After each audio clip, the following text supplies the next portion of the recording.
एक कहावत है, चौबे जी गए छब्बे जी बनने और दूबे जी बनकर लौट आए। अमेरिकी राष्ट्रपति ट्रंप की कुछ ऐसी ही हालत है।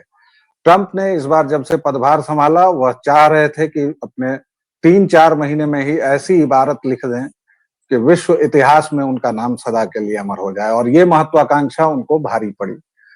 उन्होंने कई सारे उलझुल बयान दिए, टैरिफ वॉर शुरू कर दिया और पूरे विश्व की राजनीति में एक तरह से कहिए तो खलबली मचा दी। अंततः लोग उन्हें एक्सेंट्रिक और गंभीरता से न लेने लायक राजनीतिज्ञ मानने लगे। भारत की भी बारी आई।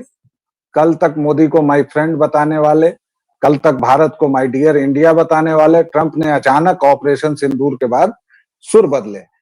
कई विशेषज्ञों का मानना है कि भारत ने ऑपरेशन सिंदूर में जो कार्रवाई की, उसमें अमेरिका के बेस का भी नुकसान पहुंचा है। लेकिन उसके लिए हमने जिन विशेषज्ञों को बुलाया है उनसे बातचीत करेंगे। ट्रंप और पुतिन अलास्का में मिले, उसका भी कहीं से कोई नतीजा नहीं मिला, कोई नतीजा नहीं निकला। यहां तक कि लंच भी कैंसिल हो गया और ट्रंप खाली हाथ लौट आए। उन्होंने ये जरूर कहा कि पुतिन को रोकना अब संभव नहीं है। मतलब जेलेंस्की को लेने के देने पड़ गए।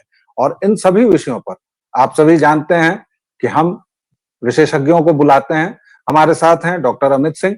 डॉक्टर अमित, आपका बहुत बहुत स्वागत है व्यालोकवाणी में। नमस्कार व्यालोक जी।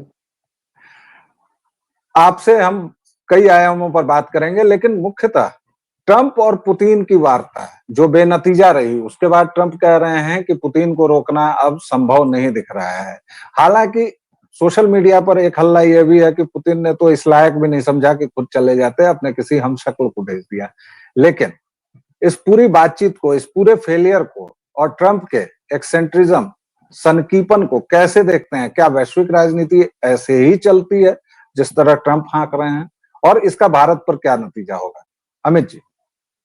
देखिए, वैश्विक राजनीति ऐसे बिल्कुल भी नहीं चलती है। मैंने पहले भी कई बार आपके दर्शकों को ये बताया है कि कूटनीति में हर कदम सोच समझकर और फूक फूक कर रखना चाहिए। वर्तमान की कूटनीति कोई रील बनाने का कंपटीशन नहीं है। और वर्तमान में मुझे यही लगता है कि ट्रंप जो है नोबेल पीस प्राइज पाने की चाह उनकी इतनी बढ़ गई है कि वो इस तरह के ट्रिक से बाज नहीं आ रहे हैं। तो विश्व की राजनीति जो है, अंतर्राष्ट्रीय राजनीति लठ के माध्यम से प्रत्यक्ष तौर पर नहीं चलती है। क्योंकि उन्होंने पुतिन को इनवाइट तो किया, लेकिन ये भी बोला कि अगर वो शांति समझौता नहीं करेंगे तो हैवी टैरिफ का उनको सामना करना पड़ेगा। तो मुझे लगता है कि ट्रंप ये भूल जाते हैं कि वो ऐसा किस देश को धमका रहे हैं। ये वो देश है जिसके साथ आपका लगभग 45 सालों का शीत युद्ध चला। एक अंधी परमाणु बम बनाने की जो होड़ चली और विश्व राजनीति में सारे देशों को बांटने की बंदरबांट चली, तो वो यूएसएसआर ही था जो वर्तमान का रशिया है। तो लगभग आप विश्व की दूसरी सबसे बड़ी ताकत के साथ भिड़ रहे हैं। और एक जमाने में जब सारे सोवियत संघी ये कोशिश करते थे कि वो अपने हिसाब से विश्व राजनीति को हाँके, तो भले ही कोल्ड वॉर ना रही हो या यूएसएसआर के कई टुकड़े हो गए हों, लेकिन उसके बावजूद भी अंतर्राष्ट्रीय राजनीति में रशिया एक बहुत बड़ा स्थान रखता है। और ऊपर से अगर हम पुतिन की बात करें, तो पुतिन एक मंझे हुए खिलाड़ी हैं।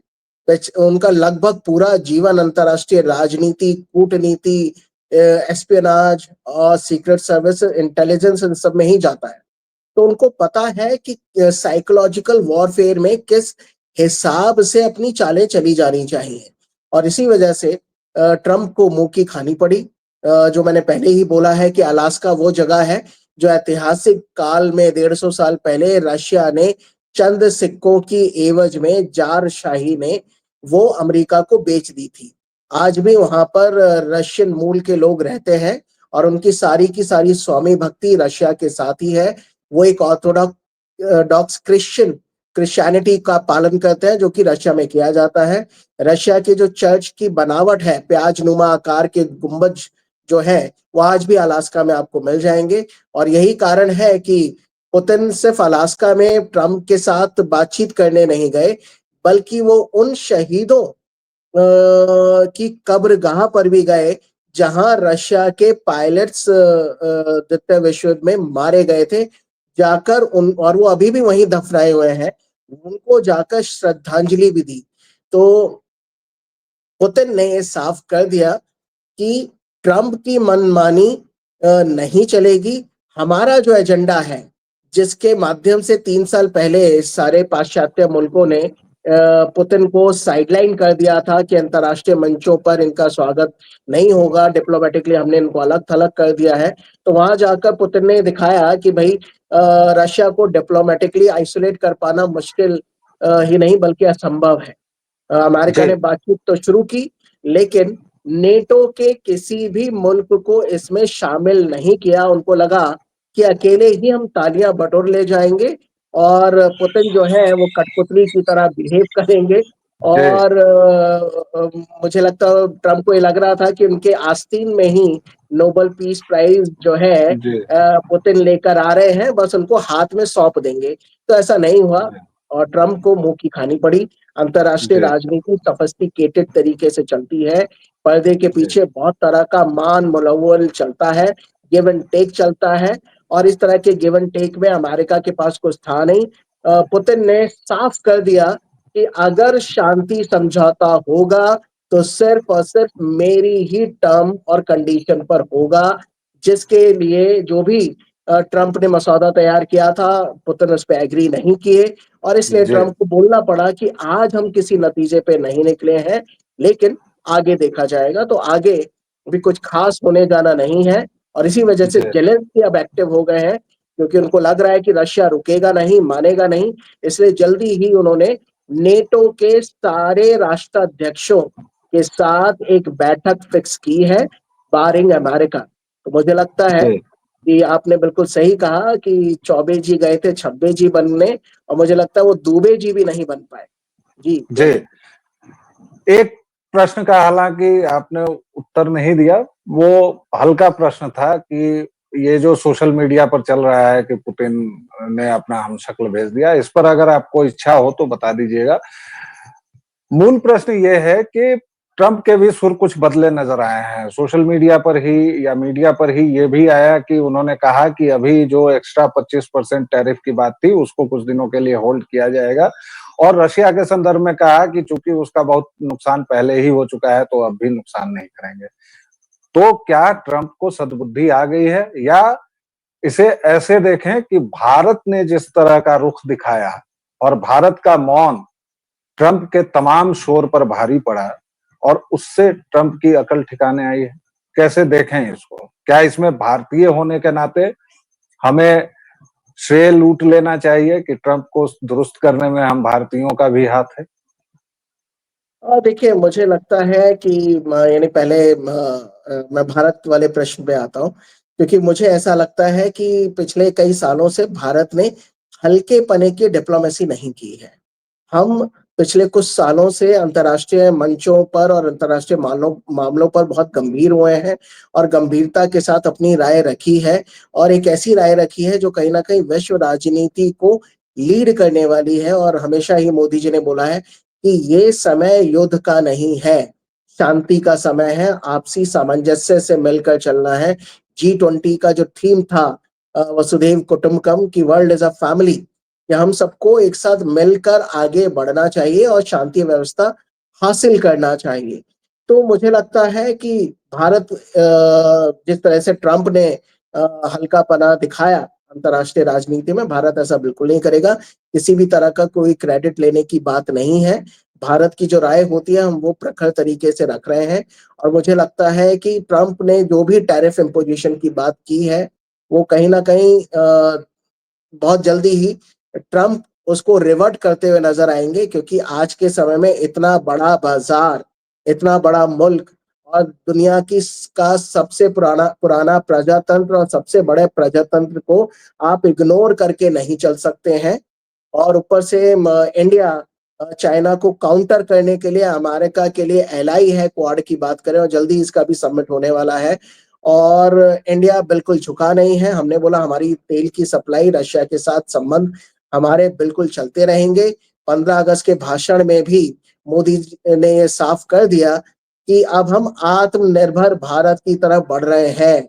अब हम अगर अपने फाइटर एयरक्राफ्ट को बनाएंगे भी तो जल्दी ही उसके इंजन भी भारत में ही बनेंगे, क्योंकि तेजस का इंजन अमेरिका की कंपनी से मंगाया जा रहा है और भारत के कई बार निवेदन पर भी तेजस के इंजन का जो मेन सोर्स है, जो दिमाग है, जो टेक्नोलॉजी है, वो अमेरिका देने को तैयार नहीं है। बल्कि रशिया ने साफ कर दिया है कि हम पहले की तरह जॉइंट वेंचर टेक्नोलॉजी को साझा करना, यहाँ तक कि आप तेजस क्या उससे भी एडवांस एयरक्राफ्ट बनाते हैं तो उसका पूरी तकनीक, उसका पूरा दिमाग, बेसिक इंजन सब हम आपको देंगे। तो मुझे लगता है भारत के लिए ज्यादा सोचने वाली बात नहीं है, हम अपना राष्ट्रीय हित देखेंगे और ऐसे में अगर रशिया के माध्यम से हमारा राष्ट्रीय हित साधा जा सकता है तो उसको भी साधना चाहिए। और जल्दी ही नरेंद्र मोदी जी अभी चाइना भी जा रहे हैं, तो मुझे लगता है चाइना के साथ भी व्यापारिक संबंध और कूटनीतिक संबंध दोबारा से पटरी पर लौटेंगे। लेकिन ये बात बिल्कुल क्लियर है कि व्यापारिक और राजनीतिक और कूटनीतिक संबंध भारत के ही टर्म्स एंड कंडीशन पर होगा, वो चाइना की टर्म्स एंड कंडीशन पर नहीं होगा, क्योंकि भारत कभी भी अपना नुकसान नहीं करेगा।